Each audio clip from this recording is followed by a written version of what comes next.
जी, very good, जबरदस्त। हाँ जी, आप यहाँ पर देख सकते हैं कि हम आउटसाइड से इनर की तरफ जाना चाहेंगे। सबसे बाहर क्या मौजूद है? अगर इसकी एनाटॉमी देखें तो क्यूटिकल मौजूद है। क्यूटिकल के बाद क्या मौजूद है? मेरिस्टोडर्म। अब ये मेरिस्टोडर्म क्या है? वैसे तो आप देख रहे हैं 1 से 2 लेयर्स मौजूद हैं सेल्स की, और ये फोटोसिंथेटिक होती है, मतलब क्लोरोप्लास्ट मौजूद है, इसने फोटोसिंथेसिस करनी है। इसके अलावा आप इसे कह सकते हैं कि ये क्या है? मेरिस्टेमेटिक इन नेचर भी होती है, ठीक है, मेरिस्टोडर्म। मेरिस्टोडर्म के बिल्कुल नीचे क्या मौजूद है? आउटर कोर्टेक्स मौजूद है और इनर कोर्टेक्स मौजूद है।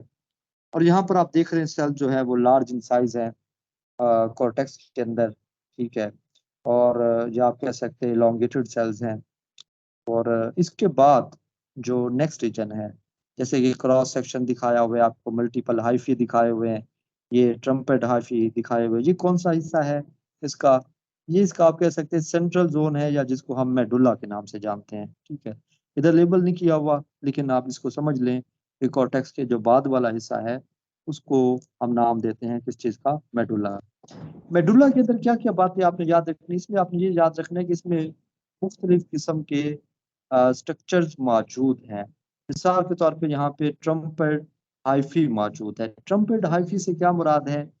ये ऐसे हाइफी है जो सीव एलिमेंट के तौर पे काम करते हैं। जैसा कि आप फ्लोएम के अंदर देखते हैं कि जो सीव ट्यूब्स हैं या सीव एलिमेंट है, उनका काम क्या है? ट्रांसपोर्ट ऑफ फूड है, ठीक है। तो सेम हम कहते हैं यहाँ पे जो ट्रम्पेट हाइफी या ट्रम्पेट सेल्स हैं, ये क्या करते हैं? ट्रांसपोर्ट का काम करते हैं। इसके अलावा और क्या मौजूद है? ट्रम्पेट हाइफी के अलावा क्रॉस सेक्शंस मौजूद हैं या मेडुलरी सेल्स मौजूद हैं, जिनका ओवरऑल काम भी क्या होता है? हम कहते हैं कि जो ट्रांसपोर्ट है, वो हम कहते हैं इनका मेन फंक्शन होता है। तो ये इसकी थोड़ी सी एक जनरल सी एनाटमी थी। ये यहाँ पर एक आप कह सकते हैं एवोल्यूशन के हवाले से इम्पोर्टेंट पॉइंट है कि इनके अंदर ऐसे हाइफी मौजूद हैं जिनका वही सेम काम है जो कि सीव ट्यूब का काम होता है। मतलब एवोल्यूशन जो है वो आगे जारी है और मजीद कम्प्लेक्स स्ट्रक्चर जो है वो बनते जा रहे हैं। जी, इससे नेक्स्ट दिखाइएगा।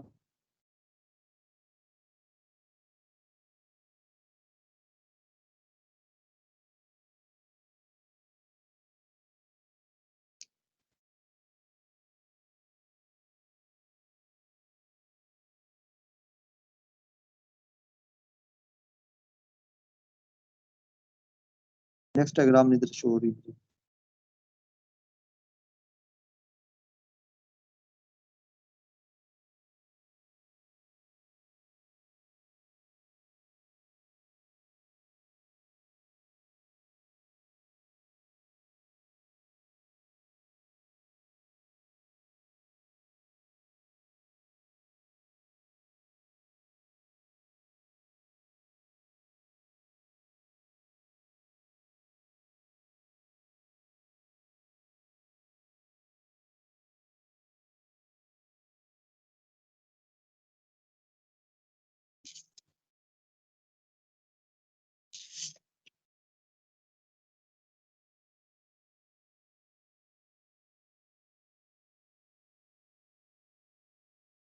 मैडम साहब डायग्राम तो नहीं हो रही है। जी, इधर तो मुझे तो नहीं शो हो रही, आप लोगों को शो हो रही है?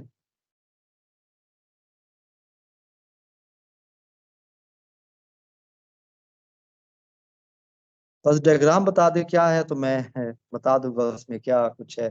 फोरेंजिया की डायग्राम तो नहीं है?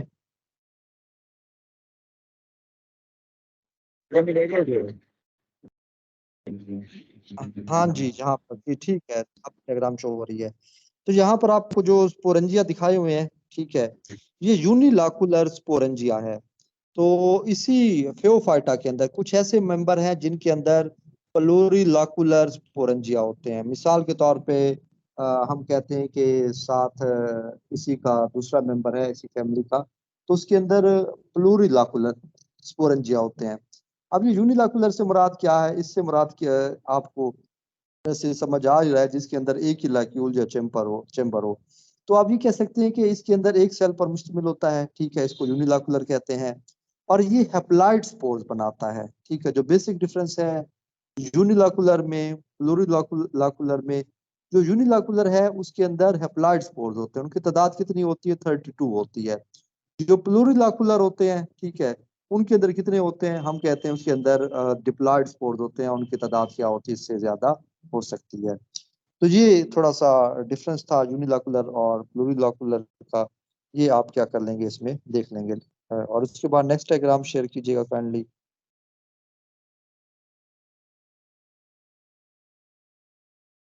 शेयर कर जी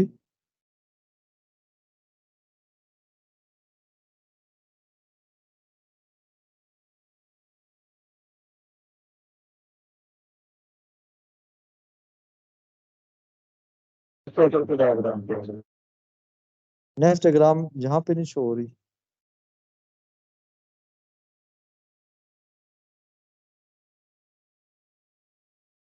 जैसे शेयर होगी तो मैं पढ़ाना शुरू कर दूंगा आगे।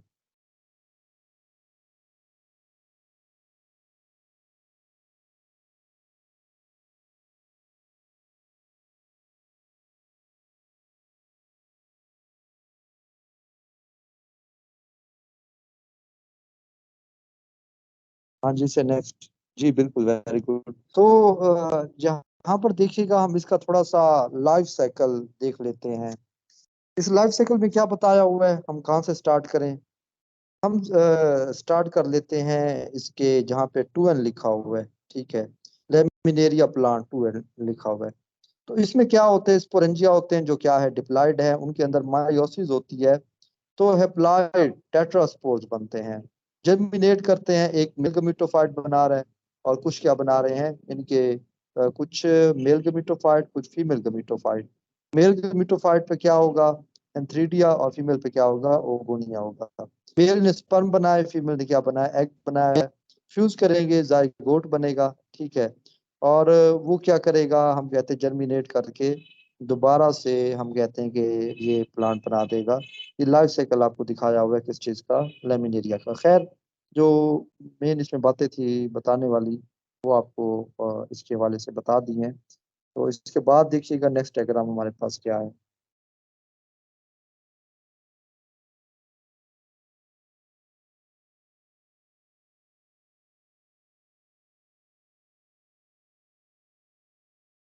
Economic importance of salient feature. जी economic importance of salient feature. हाँ, इधर दिखाई नहीं दे रहा। इधर तो वही लाइफ साइकिल वाली दिखाई दे रही है। अच्छा, वहां से इकोनॉमिक इम्पोर्टेंस वैसे बता दो, बाकी लोगों को शो हो रही है स्लाइड?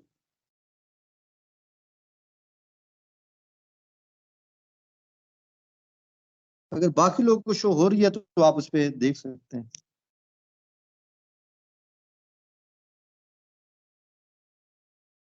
वो सर नहीं शो हो रही।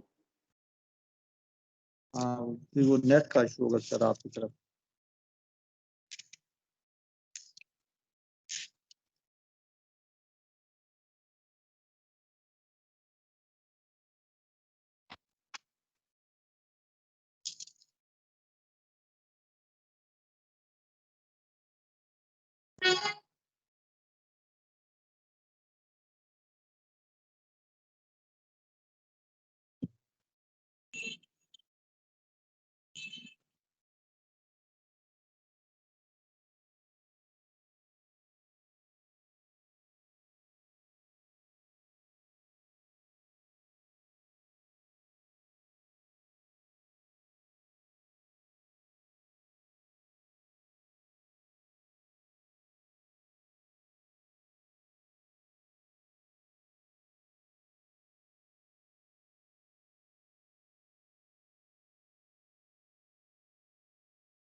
मेरा ख्याल है सर, तो लगता है नेक्स्ट का।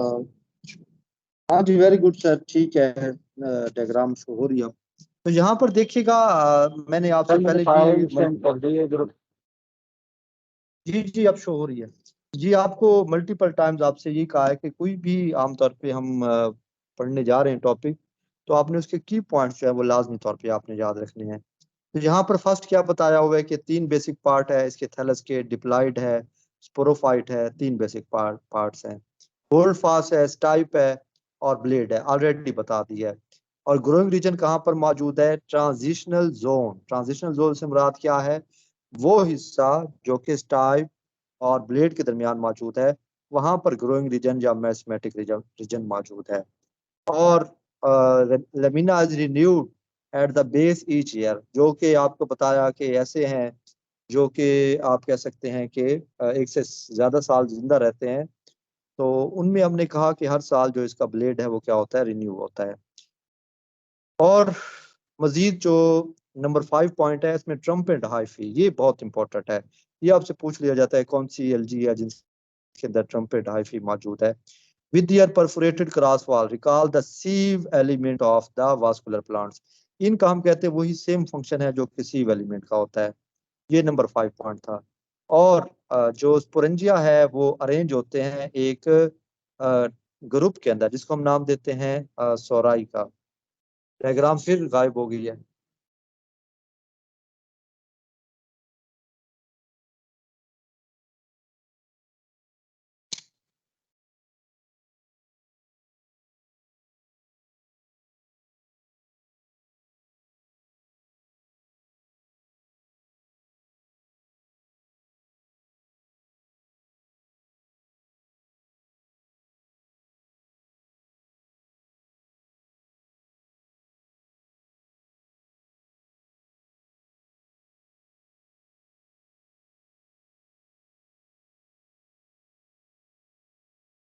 डायग्राम नहीं नजर आ रही।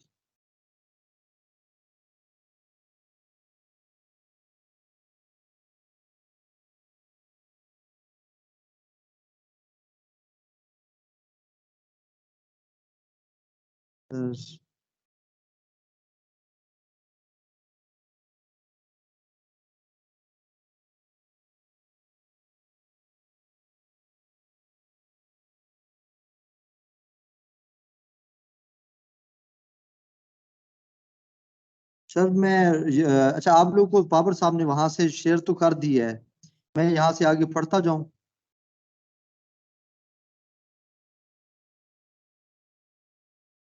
जी यस सर, सर। आप पढ़ा दें, हमारे पास आ चुकी है।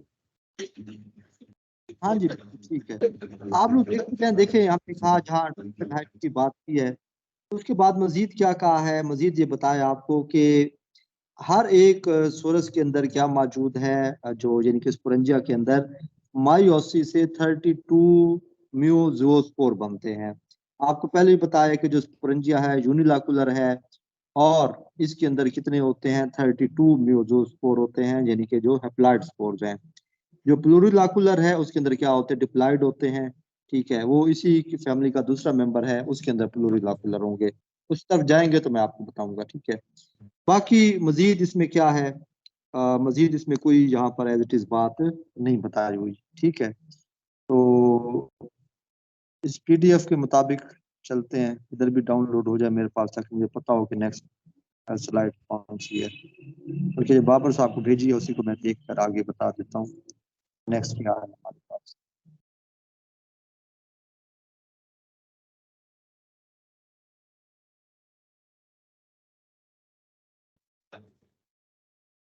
जी जी मैं सब पढ़ा रहा हूँ। ठीक है, तो ये पॉइंट्स क्लियर हो गए। उसके बाद नेक्स्ट जो आपको डायग्राम दिखा रहा है यहाँ पे देखिए, प्लूरिलाकुलर डायग्राम।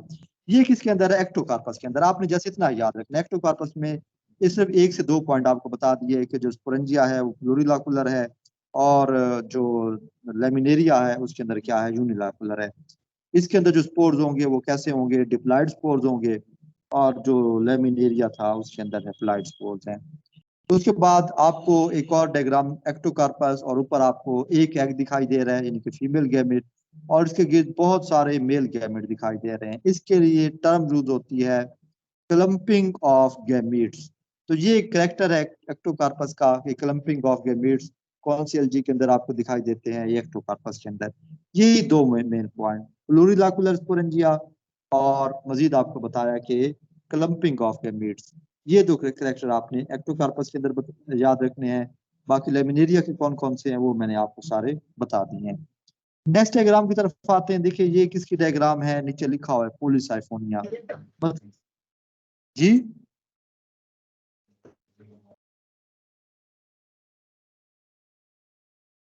नेक्स्ट जो डायग्राम है इसमें पॉलीसाइफोनिया की बात कर रहे हैं हम, ठीक है। ये आपको डायग्राम जो दिखाई हुई है ये पॉलीसाइफोनिया। कौन बोल रहा है, मुझे आवाज नहीं आ रही, मुझे ये भी नहीं पता कौन बोल रहा है और क्या बोल रहा है। चलिए मैं इसको अपनी बात को कंटिन्यू रखता हूँ, पहले भी बहुत ज्यादा टाइम वेस्ट हो चुका है। तो यहाँ पर आपको जो डायग्राम दिखाई दे रही है ये किस चीज की है, ये आपके पास पॉलीसाइफोनिया है, ठीक है। कहाँ पर मौजूद होता है, कहता है कि एपिफाइटिक भी हो सकते हैं लेमिनेरिया पे, और कुछ बॉटनिस्ट का ख्याल है कि ये सेमी पैरासाइट है। मतलब आने वाले जमाने में, आने वाले वक्त में क्या हो सकता है, ये मुकम्मल तौर पर पैरासाइट हो सकता है। पॉलीसाइफोनिया, ठीक है, इसके अंदर एक से ज्यादा साइफन मौजूद होते हैं। साइफन किसे कहते हैं, वो ऐसी ट्यूब होती है जिसके अंदर क्या होता है, फ्लो ऑफ वाटर चलता रहता है, ठीक है। उस हिसाब से जो ट्यूब लाइक इसके अंदर सेल्स हैं, उस वजह से हमने इसको नाम दिया किस चीज का, पॉलीसाइफोनिया का। और इनके दरमियान कैसे होता है, कनेक्शन होता है, पिट कनेक्शन आपको दिखाई दे रहा है डायग्राम ए के अंदर, ठीक है। सेंट्रल साइफन, पिट कनेक्शन, ठीक है, और पेरी सेंट्रल साइफन, ठीक है, ओल्ड पॉलीसाइफोनस लॉन्ग ब्रांच, ये तमाम तरह के यहाँ पर टर्म यूज हुई है। उसके बाद जो डायग्राम सी है उसमें खास तौर पे बताना चाहूंगा ट्राइकोब्लास्ट। ये ट्राइकोब्लास्ट क्या है, ट्राइकोब्लास्ट आप कह सकते हैं ब्रांचेस ऑफ लिमिटेड ग्रोथ जो है उसको हमने नाम दिया किस चीज का, ट्राइकोब्लास्ट का। इसके बाद डायग्राम में मजीद कोई बात बताने वाली यहाँ पर नहीं है। उसके बाद नेक्स्ट हम देखते हैं कि ओवरऑल मैंने आपको पहले बताया था पॉलीसाइफोनिया के अंदर जो लाइफ साइकिल चलता है, देखिए वो लाइफ साइकिल कौन सा होता है, वो लाइफ साइकिल है डिप्लो डिप्लो हैप्लांटिक। मतलब दो जनरेशन क्या होती है, डिप्लॉयड होती है, और एक जनरेशन क्या होती है, हैप्लॉयड होती है। अगर आपने लाइफ साइकिल को एक बार देखा है तो मतलब जो गमीटोफाइट है वो हैप्लॉयड होगी। बाकी दो जनरेशन कौन सी हैं, एक कार्पोस्पोरोफाइट है वो डिप्लॉयड होगी, और दूसरी टेट्रास्पोरोफाइट है, ये क्या होगी, डिप्लॉयड होगी। लेकिन हमने तरतीब से चलना है। मतलब जो गमीटोफाइट है उसके साथ कौन सी अटैच होती है, कार्पोस्पोरोफाइट, और उसने फर्दर जन्म देना होता है किसको, टेट्रास्पोरोफाइट को। और टेट्रास्पोरोफाइट फर्दर किसको जन्म देगी, दोबारा से गमीटोफाइट जनरेशन को। तो खैर हम अपनी इसी बात की तरफ आते हैं कि यहाँ पर फीमेल ट्राइकोब्लास्ट यानी कि कार्पोगोनियम दिखाया हुआ। कार्पोगोनियम से क्या मुराद है, जो फीमेल सेक्स आर्गन है यहाँ पर उसको इसने नाम दिया है किस चीज का, कार्पोगोनियम का। मतलब फीमेल ब्रांच है, फीमेल ट्राइकोब्लास्ट से मुराद क्या है, female branch of limited growth है, ठीक है। उसके ऊपर क्या मौजूद है, कार्पोगोनियम मदर सेल है, और उससे क्या बनेगा, कार्पोगोनियम बनेगा। अच्छा, उसके बाद जो डायग्राम डी है इस पे जरा फोकस कीजिएगा, और डायग्राम सी पे और डायग्राम डी पे। जो डायग्राम सी है उस पर आपको क्या दिखाया हुआ है, कार्पोगोनियम दिखाया हुआ है, और उसी का देखिए एक लंबा कहते हैं हिस्सा दिखाया हुआ है जिसको नाम दिया, ट्राइकोजाइन का नाम दिया हुआ है, ठीक है। अब ये ट्राइकोजाइन है ये क्या है, जो ट्राइकोजाइन है ये आप कह सकते हैं कि रिसेप्टिव ऑर्गन है। मतलब इसने क्या करना है, स्पर्म को रिसीव करना है ट्राइकोजाइन ने। और जो कार्पोगोनियम क्या है, उसके बेस पर क्या मौजूद है, एग मौजूद है, ठीक है। अच्छा, कार्पोगोनियम के साथ ही उसकी बेस पर मौजूद है कौन सा, एक और सेल है जिसको हम नाम देते हैं स्पोर्टिंग सेल्स का। वो हमने कहा कार्पोगोनियम की बेस पे मौजूद है स्पोर्टिंग सेल, आप देख सकते हैं यहाँ पे डायग्राम में। उसके बाद फर्दर जो डायग्राम दिखाई हुई है, ठीक है, इस डायग्राम में क्या है, ट्राइकोजाइन है और कार्पोगोनियम मौजूद है और स्टीराइल फिलामेंट मौजूद है। उसके अलावा क्या मौजूद है, सपोर्टिंग सेल मौजूद है। ये हमने कहा कि आपको जो सबसे बॉटम पे लास्ट डायग्राम है उसमें दिखाया हुआ है।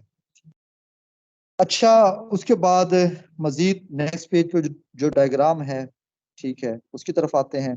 यहाँ पे डायग्राम ए है, बी है, सी है और डी है। आप डायग्राम ए है, नीचे से इसको रीड कीजिएगा। एक डायग्राम में क्या कहता है, डिफरेंशिएशन ऑफ ऑक्सिलरी सेल। ये ऑक्सिलरी सेल क्या है, इससे पहले जो हमने पढ़ा था वो सपोर्टिंग सेल था, ठीक है।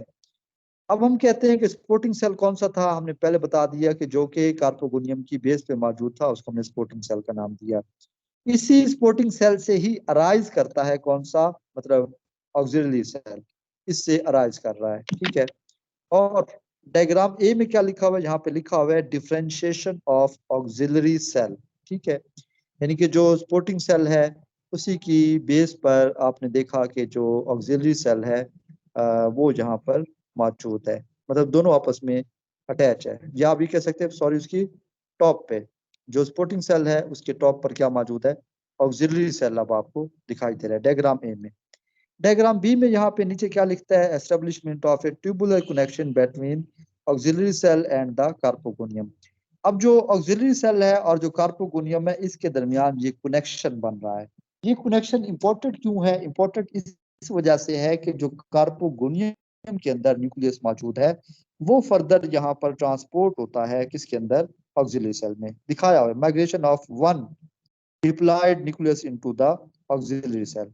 उसके बाद जो डायग्राम डी है इसको क्या बताया, मेच्योर सिस्टोकार्प है surrounded by two layered pericarp. इसके गिर्द क्या मौजूद होती है, पेरिकार्प मौजूद होती है।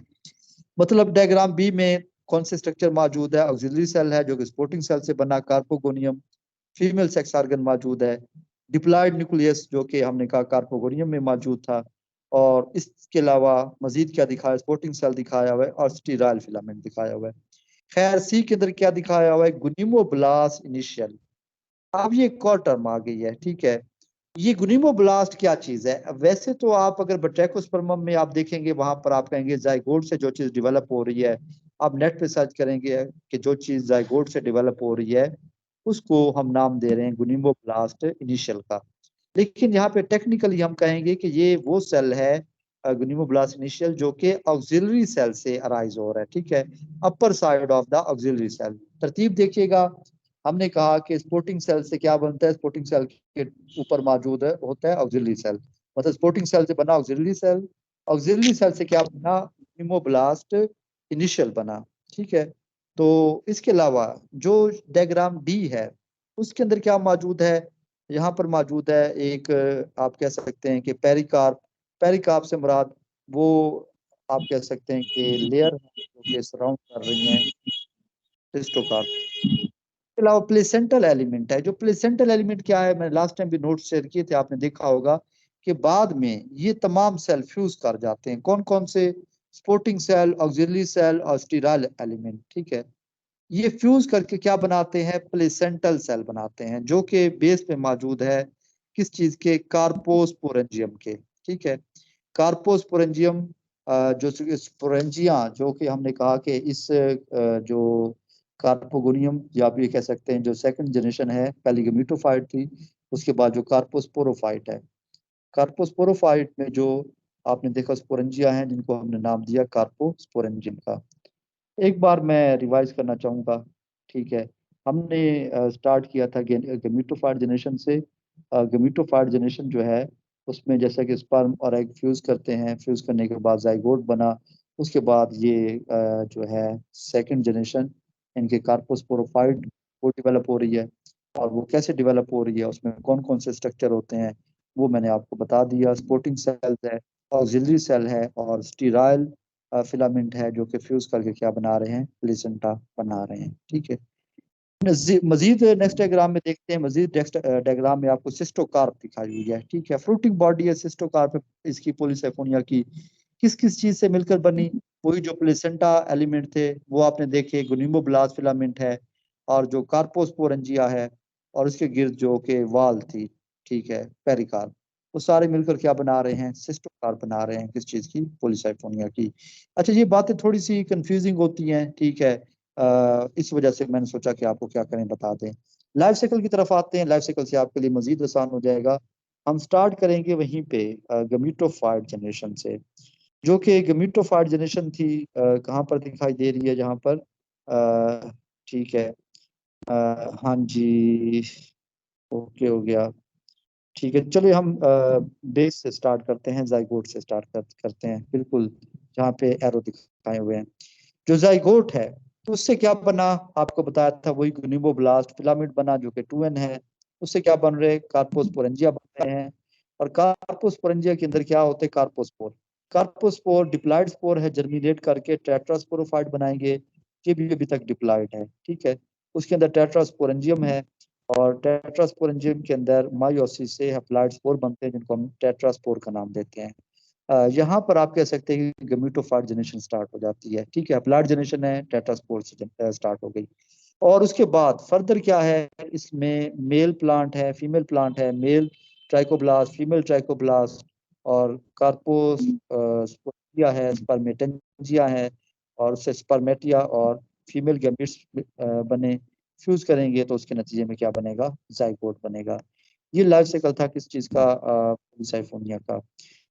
उसके बाद साथ ही एक और लाइफ साइकिल दिखाया हुआ है, किस चीज का, ट्रैकोस्पर्मम का दिखाया हुआ है। इसमें वो बहुत सारे स्ट्रक्चर जो कि आपने पॉलीसाइफोनिया में देखे अक्सर मौजूद नहीं है। यहाँ पर क्या दिखाई देगा आपको, जस्ट न्यूबोब्लास्ट सेल दिखाई देगा आपको, ठीक है। और बाकी चंद एक स्ट्रक्चर है जैसे कि कार्पोस्पोरोफाइट, कार्पोस्पोरेंजिया, वो आपको दिखाई देंगे। ये जनरेशन मैंने आपको पहले बताई थी, ट्रैकोस्पर्मम के अंदर क्या होती है, हैप्लो हैप्लो हैप्लॉन्टिक। मतलब जो गमीटोफाइट है वो भी क्या है, हैप्लॉइड है। इसके बाद जो कार्पोस्पोरोफाइट है वो भी क्या है, हैप्लॉइड है। और जो चंट्रांशा स्टेज है वो भी क्या होती है, हैप्लॉइड होती है। ये लाइफ साइकिल पूछा जाता है, हैप्लो हैप्लो हैप्लॉन्टिक किसके अंदर है, बट्रैकोस्पर्मम। खैर हैप्लॉइड प्लांट है बट्रैकोस्पर्मम प्लांट। उसके अंदर कार्पोस्पोरेंजिया है, एंथ्रीडिया है, उससे स्पर्मेटिया बना, एग बना, फ्यूज करेंगे जाइगोट। और जाइगोट ही सिर्फ डिप्लॉइड स्ट्रक्चर होता है। उसके नतीजे में फर्दर उसमें मायोसिस हो रही है, तो न्यूमोब्लास्ट फिलामेंट बना, उससे कार्पोस्पोरेंजियल एलिमेंट बना, उससे कार्पोस्पोर बना। कार्पोस्पोर जर्मिनेट करके चांट्रांशा स्टेज बनाता है। ये क्या है, चांट्रांशा स्टेज से मुराद ये होता है कि ये एक ऐसा अलगा है जिससे इसकी रिजम्बलेंस की वजह से हम इसको नाम देते हैं चांट्रांशा स्टेज, ठीक है। और वो क्या प्रोड्यूस कर रहा है, मोनोस्पोर दोबारा जर्मिनेट करके ट्रांसफर स्टेज, और वो फिर बट्रैकोस्पर्मम प्लांट बनाएगी। बट्रैकोस्पर्मम जो है, इसके लिए वर्ड स्पान का वर्ड भी यूज होता है। स्पान से क्या मुराद है, इसकी अगर आप डायग्राम देखेंगे तो आपको पता चलेगा कि इसकी जो ओवरऑल आप कह सकते हैं इसका जो थैलस है वो कैसा है, जैसे कि आप कह सकते हैं फिश है या फ्रॉग है, उसके एग्स का जो क्लस्टर होता है बिल्कुल वैसी ही इसकी शेप होती है, जिसकी वजह से हम इसके लिए टर्म जो है वो स्पान यूज करते हैं। या हमने कहा कि जो ट्रैकोस्पर्मम है उसकी शेप जो है वो फ्रॉग या जो फिश है उसके एग के जैसी ही है। देखिए ये यहाँ पे हमारा ये टॉपिक होता है ब्राउन एल्गी और रेड एल्गी का।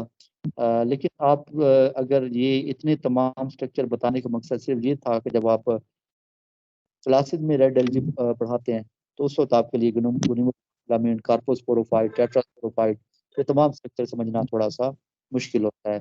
तो लेकिन ओवरऑल अगर आप उस पॉइंट ऑफ व्यू से बात करेंगे तो वही आपको एमसीक्यूज इसमें रेडी बता दिए थे। इसके जनरल करेक्टर ब्राउन एल्गी के, और इसके अलावा एक्टोकार्पस के बारे में एक दो बातें बताई थी। और इसके अंदर खास तौर पे बट्रैकोस्पर्मम के अंदर सेंट्रांशियल स्टेज ये क्या होती है आपको बता दिया है। और थोड़े से मजीद ये तरह तब तक आपसे याद हो जाएंगे। यहाँ पर आपका ये टॉपिक का कंप्लीट हो जाता है। नेक्स्ट हम